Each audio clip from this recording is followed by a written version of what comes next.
إن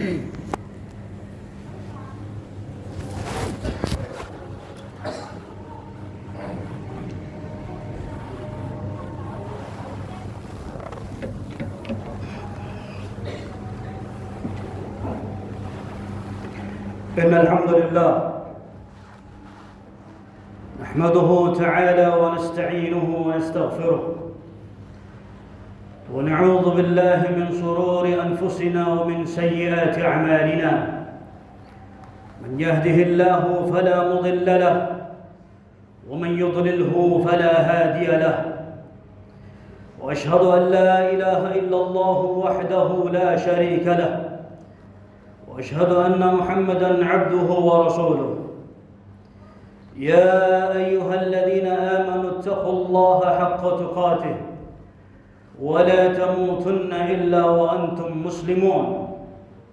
يا أيها الناس اتقوا ربكم الذي خلقكم من نفس واحدة وخلق منها زوجها وبث منهما رجالًا كثيرًا ونساءً، واتقوا الله الذي تساءلون به والأرحام إن الله كان عليكم رقيبا. يا أيها الذين آمنوا اتقوا الله وقولوا قولا سديدا يصلح لكم أعمالكم ويغفر لكم ذنوبكم، ومن يطع الله ورسوله فقد فاز فوزا عظيما. أما بعد، فإن أصدق الحديث كتاب الله، وخير الهدي هدي محمد صلى الله عليه وعلى آله وصحبه وسلم، وشر الأمور محدثاتها، فإن كل محدثة بدعة، فإن كل بدعة ضلالة، وكل ضلالة في النار. أعاذنا الله وإياكم من النار. أيها المسلمون عباد الله، أوصي نفسي وإياكم بتقوى الله فقد فاز المتقون. Hadirin kaum muslimin, jamaah sidang salat Jumat yang semoga senantiasa dirahmati dan dimuliakan oleh Allah Tabaraka wa Ta'ala.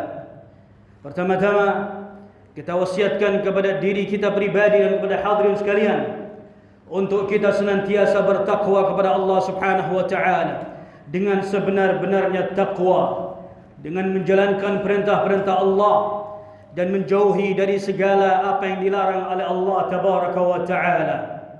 Ayyuhal muslimun ibadallah, tak henti-hentinya para khutbah di setiap khutbah Jumat untuk mengingatkan kaum muslimin untuk mereka senantiasa bertakwa kepada Allah Subhanahu wa Ta'ala. Bahkan di awal khutbatul hajah, 3 ayat yang sering dibaca oleh para khutbah semuanya menerangkan tentang ayat taqwa Allah, yaitu untuk meningkatkan ketakwaan kita kepada Allah Subhanahu wa Ta'ala. Fa inna khairaz zadit taqwa, karena sebaik-baik bekal itu adalah bekal ketakwaan kepada Allah Subhanahu wa Ta'ala. Ayyuhal muslimun ibadallah, kita masih di dalam suasana bulan Dzulhijjah yang mana telah lewat beberapa hari yang lampau, yaitu fi awal syahri Dzulhijjah, yaitu di 10 hari pertama di bulan Dzulhijjah. Di sini ada ritual, satu bentuk rutinitas kaum muslimin untuk mereka melaksanakan bentuk peribadatan taqarruban ilallah, untuk meningkatkan dan mendekatkan diri mereka kepada Allah Subhanahu wa Ta'ala melalui berbagai macam, yaitu ritual keagamaan yang ada dalam agama Islam, yang diperintahkan oleh Allah dan yang disunnahkan oleh Rasulullah sallallahu alaihi wasallam.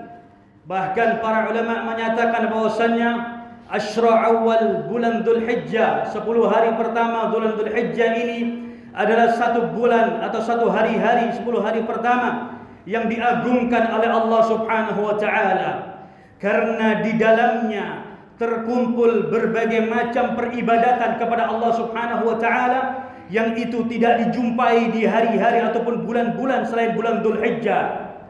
Karena di dalamnya kaum muslimin diperintahkan untuk mereka menegakkan ibadah haji kepada Allah bagi yang mampu. Kemudian yang tidak melaksanakan ibadah haji dianjurkan untuk memperbanyak mereka yaitu bersedekah, untuk mereka berzikir, membaca Al-Quran, untuk mereka berpuasa. Dan tanggal 9 Dzulhijjah dianjurkan dan sangat ditekankan untuk berpuasa tanggal 9 Dzulhijjah, karena dapat mengampuni dosa setahun sebelumnya dan setelahnya.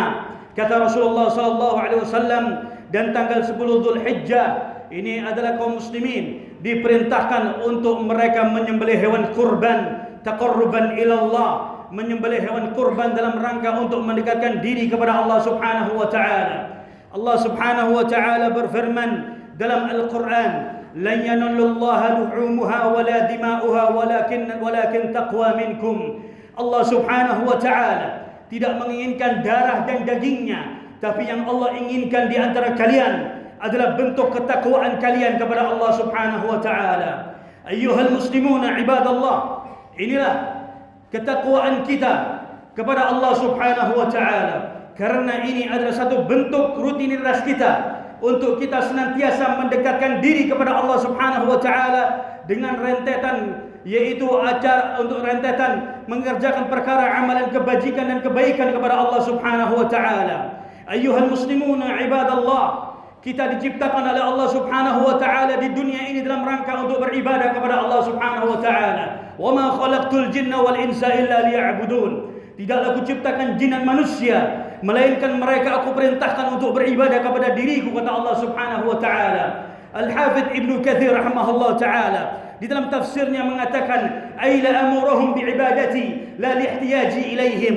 Bukankah mereka aku perintahkan kepada diriku, bukan berarti aku ini butuh kepada mereka, kata Allah. Allah Subhanahu wa taala tidak butuh kepada makhluknya. Kalau seandainya seluruh bangsa jin dan bangsa manusia mereka semua kufur kepada Allah Subhanahu wa taala, tidak ada yang beribadah kepada Allah, itu semua tidak akan merugikan Allah Subhanahu wa taala. Akan tetapi kita sebagai makhluk Allah, kita sebagai hamba Allah, kita yang merasa rugi ketika kita tidak beribadah kepada Allah Subhanahu wa taala. Ayyuhal muslimuna ibadallah, dahulu para sahabat ridwanullah alaihim ajma'in, mereka semua berlomba-lomba ingin bertanya kepada Rasulullah sallallahu alaihi wasallam tentang perkara-perkara amalan yang bisa memasukkan mereka ke dalam surga dan menjauhkan mereka dari api neraka. Dalam beberapa riwayat hadis, para sahabat begitu giatnya, begitu bersemangatnya mereka untuk bertanya kepada Rasulullah tentang satu perkara amalan yang bisa memasukkan mereka ke dalam surga. Dalam hadisnya Mu'adz bin Jabal yang diriwayatkan oleh Imam Tirmidzi, disebutkan Mu'adz radhiyallahu anhu ketika itu dia menjadi pendamping Rasulullah dalam perjalanannya, dan Mu'adz bertanya kepada Rasulullah sallallahu alaihi wasallam, ya Rasulullah, dullani aw akhbirni an amalin yudkhiluni al-jannah wa yuba'iduni 'anil nar. Ya Rasulullah, beritahukanlah kepada diriku, tunjukkan kepada diriku tentang satu amalan yang bisa memasukkan diriku ke dalam surga dan menghindarkan aku dari siksa api neraka. Lalu Rasulullah sallallahu alaihi wasallam beliau menjawab, qala laqad sa'altani 'an 'azimin, sesungguhnya engkau telah bertanya kepada diriku tentang perkara yang sangat agung. Yaitu Rasulullah kemudian menyatakan, an ta'budullaha wa la tusyriku bihi syai'a wa tuqimus shalah wa tu'tiyaz zakah wa tasumur ramadan wa tahujjul baita. Kemudian Rasulullah mengatakan, hendaklah kamu senantiasa beribadah kepada Allah Subhanahu wa taala dan janganlah engkau menyekutukan Allah. Kemudian engkau menegakkan salat, kemudian engkau mengeluarkan zakat, kemudian engkau berpuasa di bulan Ramadan, kemudian mengerjakan ibadah haji. Kemudian Rasulullah sallallahu alaihi wasallam beliau menyatakan, thumma qala ala adulluka ala abwabil khair, maukah kamu aku tunjukkan tentang pintu-pintu kebaikan? As-shaumu junnah. Maukah kamu aku tunjukkan pintu-pintu kebaikan? As-shaumu junnah, bahwasanya puasa itu adalah perisai. Was-shadaqatu tudfi'ul khati'ah kama tudfi'ul ma'u nara, dan sedekah itu dapat menghapuskan dosa seseorang sebagaimana api dapat memadamkan, sebagaimana air dapat memadamkan api, kata Rasulullah sallallahu alaihi wasallam. Kemudian Rasulullah mengatakan, wassalatul rajulu fi jawfil lail, kemudian seseorang dia bangkit menegakkan salat malam. Thumma tala tatajafa junubuhum 'anil madaji'i ila qawlihi ya'malun. Kemudian Rasulullah menyebutkan ayat, yaitu orang-orang yang mereka di tengah malam mereka bangkit menegakkan salat malam, yang lambungnya jauh dari tempat tidurnya, kata Allah Subhanahu wa taala.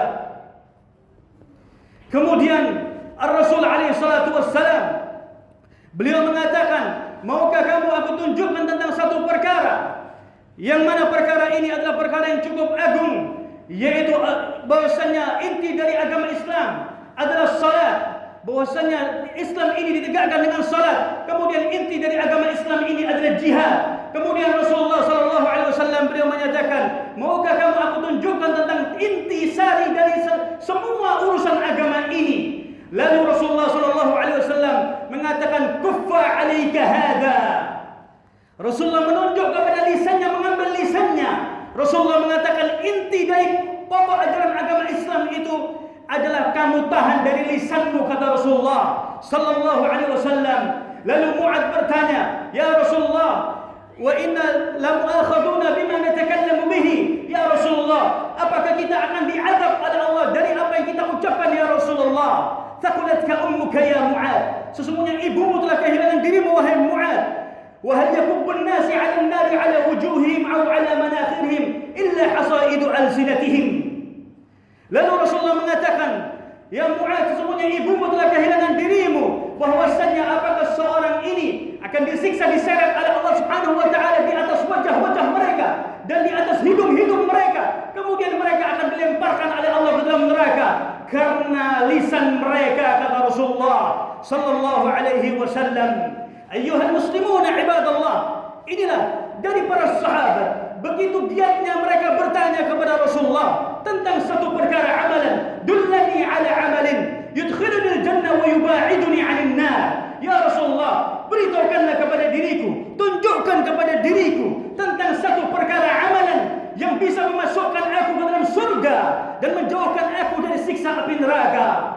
Kemudian di antara hadis yang lainnya, ada seorang sahabat yang dia sengaja berhenti di depan pintu rumahnya. Dia menunggu Rasulullah sallallahu alaihi wasallam lewat di depan rumahnya. Lalu ketika itu Rasulullah lewat di depan rumahnya, ditahan oleh sahabat tadi. Lalu sahabat tadi bertanya, "Ya Rasulullah, man ahaqqun nasi bi husni sahabati fi hadhihi dunya ya Rasulullah?" Sahabat tadi dengan sengaja dia memberhentikan Rasulullah di depan pintu rumahnya. Lalu dia bertanya tentang satu perkara amalan. Dia mengatakan kepada Rasulullah sallallahu alaihi wasallam, "Ya Rasulullah, siapakah orang yang paling berhak untuk aku ini berlaku baik di dunia ini ya Rasulullah? Siapakah orang yang aku berlaku baik kepada dirinya ya Rasulullah di dunia ini sebelum aku berbuat baik kepada yang lainnya, sebelum aku membantu kepada yang lainnya, sebelum aku bersedekah kepada yang lainnya, sebelum aku melakukan perkara apapun, siapa orang pertama yang harus aku berbuat baik kepadanya ya Rasulullah di dunia ini?" Lalu Rasulullah sallallahu alaihi wasallam beliau melihat ke dalam rumahnya. Di dalam dijumpai ada seorang ibu. Ada seorang ibu yang tua renta di sudut di pojok rumah sahabat tadi. Lalu Rasulullah mengisyaratkan dengan tangannya, "Ummuka," ibumu, kata Rasulullah sallallahu alaihi wasallam. Lalu sahabat bertanya, "Tsumma man ya Rasulullah?" Qala ummuk, ibumu, kata Rasulullah. Lalu siapa lagi ya Rasulullah? Rasulullah tetap menjawab, "Ibumu," kata Rasulullah. Sampai 3 kali Rasulullah mengatakan, "Ibumu, ibumu, ibumu," kata Rasulullah. Sahabat bertanya lagi, "Tsumma man ya Rasulullah?" Lalu siapa lagi ya Rasulullah? Qala tsumma abuka. Kemudian yang keempat, yang terakhir, kepada ayahmu, kata Rasulullah sallallahu alaihi wasallam. Ayyuhal muslimun ibadallah, begitu bersemangatnya para sahabat, begitu mereka giatnya mereka bertanya kepada Rasulullah sallallahu alaihi wasallam tentang satu perkara amalan yang bisa memasukkan mereka ke dalam surga. Ayyuhal muslimun ibadallah, inilah kesungguhan para sahabat, baik mereka ketika bertanya, baik ketika mereka beribadah kepada Allah, semuanya didasari karena ketakwaan mereka kepada Allah Subhanahu wa taala, karena rasa takutnya mereka kepada Allah Subhanahu wa taala. Ayyuhal muslimun ibadallah, lalu kemana kita di hari ini? Masih ada anak-anak yang mereka menyia-nyiakan ibunya. Masih ada anak-anak yang dibiarkan ibunya seorang diri di kampungnya, dibiarkan seorang ibu sendirian tanpa didampingi oleh anak-anaknya. Seorang ibu, dia mengandung 9 bulan dengan susah payah. yaitu dia antara hidup dan mati di hadapan seorang ibu. Seorang ibu dengan kasih sayang, yaitu ketika dalam perut ibunya, dalam perut ibu, seorang ibu terus menanamkan kasih sayang kepada anaknya sampai melahirkan antara hidup dan mati, sampai menyusui, sampai membesarkan, mendidik dan sebagainya. Ketika seorang anak sudah besar, ketika dia sudah menikah berkeluarga, maka dia terlantarkan ibunya di pantai jompo. Ayyuhal muslimuna ibadallah, apakah ini tidak ada? Banyak terjadi di kalangan kaum muslimin. Mereka menterlantarkan satu pintu kebaikan, satu pintu surga di hadapan mereka. Seorang anak muda, dia mendatangi Rasulullah ketika dia hendak berjihad bersama Rasulullah. Anak muda tadi mendatangi Rasulullah, lalu dia mengatakan, ya Rasulullah, aku ingin berjihad bersama dirimu. Lalu Rasulullah SAW bertanya, ahayyun ummuk, apakah ibumu masih hidup? Apakah ibumu masih hidup? Kata Rasulullah SAW. Maka anak tadi mengatakan, masih hidup ya Rasulullah. Kata Rasulullah, pulang, kembali ke rumahmu. Irji, pulanglah kamu ke rumah ibumu. Ilzam rijliha fathamma bihal jannah. Kata Rasulullah, pulang, kembali ke ibumu, pegang erat kedua kakinya, dengannya kamu akan bisa mencium bau surga.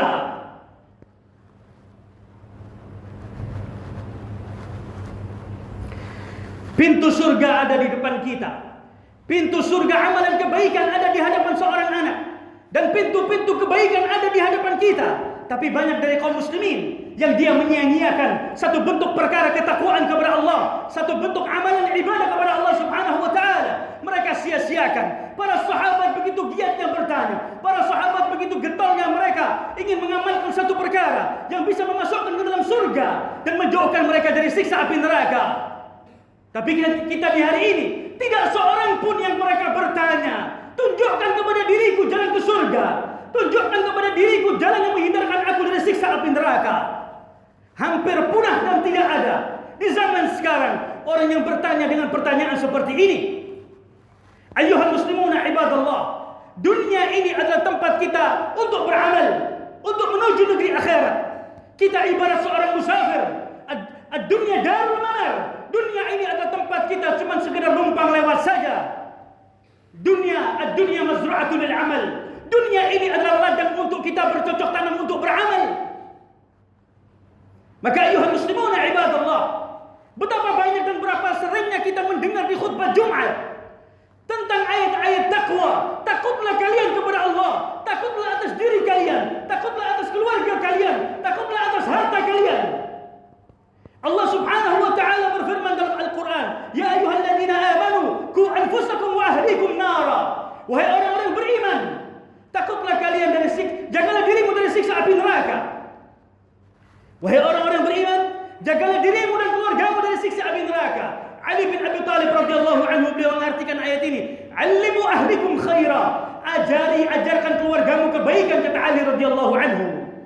Ayyuhal muslimuna ibadallah, di bulan baik, di hari baik yang mana Rasulullah sallallahu alaihi wasallam beliau mengatakan dalam Musnad Imam Ahmad dari hadisnya Nabi Ibnu Syarif, wal hadis sahahahu Syekhana Muqbil rahmatullahi alaih. Rasul sallallahu alaihi wasallam beliau bersabda, "Inna dima'akum wa amwalakum alaikum haramun ka hurmati yaumikum hadha wa fi syahrikum hadha wa fi baladikum hadha." Rasulullah sallallahu alaihi wasallam ketika itu di bulan Dzulhijjah ketika melaksanakan Hajjatul Wada, beliau mengatakan kepada para sahabatnya, sesungguhnya darah-darah kalian haram untuk ditumpahkan, harta kalian haram untuk dirampas, seperti di hari ini, di 9 Dzulhijjah, di hari Arafah, dan di bulan ini, di bulan Dzulhijjah, dan di negeri ini, di Biladul Haram. Diharamkan dan diagungkan bulan Dzulhijjah oleh Allah Subhanahu wa taala. Maka ayuhal muslimuna ibadallah, jangan sia-siakan usia kita. Jangan sia-siakan waktu kita, karena waktu dan usia ini akan ditanya oleh Allah Subhanahu wa taala di yaumil qiyamah. Aqulu qali hadha, astaghfirullah li wa lakum wa li sa'iril muslimin, fastaghfiruhu innahu huwal ghafurur rahim.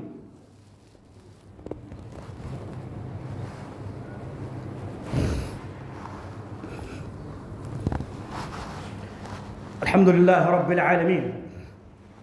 Wa bihi nasta'inu ala umuri dunya wad din. وعلى آله وأصحابه ومن تبعهم بإحسان إلى يوم الدين وبعد.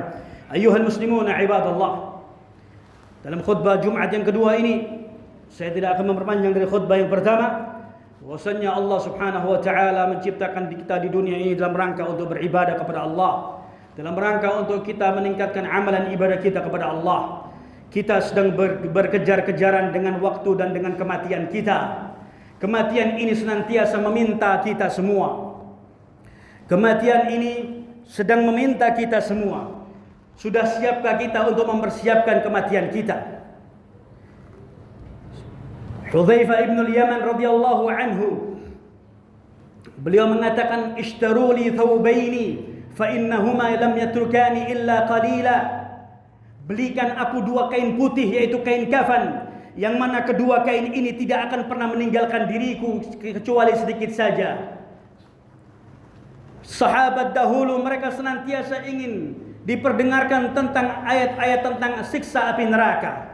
Mereka semua mengkhawatirkan tentang kematian mereka, padahal mereka adalah manusia-manusia terbaik yang sudah dijamin surga oleh Allah dan Rasulnya. Tapi mereka semua mengkhawatirkan amalannya tidak diterima oleh Allah Subhanahu wa taala.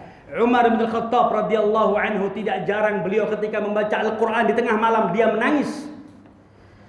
Umar bin Khattab radhiyallahu anhu manusia terbaik, yang mana syaitan takut dari iblis takut dari Umar bin Khattab radhiyallahu anhu.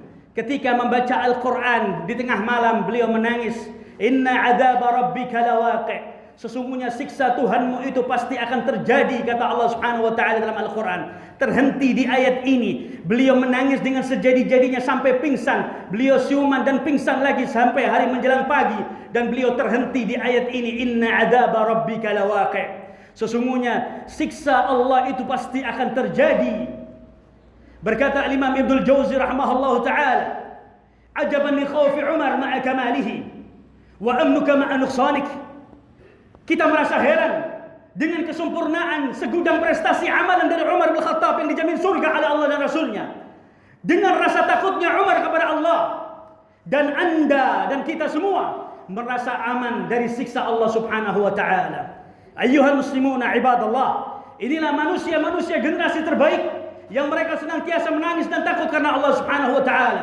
Takut amalannya tidak diterima oleh Allah, takut mengkhawatirkan azabul kubur, takut yaumul hisab, takut hari perjumpaan dengan Allah Subhanahu wa taala. Maka ayyuhal muslimuna ibadallah, jangan sia-siakan waktu kita, jangan sia-siakan usia kita. Semuanya akan dihisab oleh Allah dan semuanya akan ditimbang, dikembalikan oleh Allah. Siapa amalannya yang paling berat dengan amalan kebajikan dan kebaikan, maka dia akan masukkan surga oleh Allah. Dan barang siapa yang kurang dari amalan kebaikan, maka dia akan menanti dari, yaitu apa yang akan diputuskan oleh Allah Subhanahu wa taala di yaumil qiyamah. Semoga Allah Subhanahu wa taala senantiasa memberikan taufik, memberikan hidayah kepada kita semua, dan semoga Allah Subhanahu wa taala mengampuni dosa-dosa kita, dosa kedua orang tua kita, dan dosa guru-guru kita, dan dosa penguasa negeri ini. Rabbana ighfir lana wa li ikhwanina alladhina sabaquna bil iman wa la taj'al fi qulubina ghillan lil ladzina amanu rabbana innaka ra'ufur rahim. Rabbana zalamna anfusana wa in lam taghfir lana latarhamna lanakunanna minal khasirin. Rabbana la tuzigh qulubana ba'da idh hadaytana wa hab lana min ladunka rahmah innaka antal wahhab. ربنا آتنا في الدنيا حسنة وفي الآخرة حسنة وقنا عذاب النار. وصلى الله على نبينا محمد وعلى وصحبه وسلم والحمد لله رب العالمين. أقم الصلاة. الله أكبر الله أكبر أشهد أن لا إله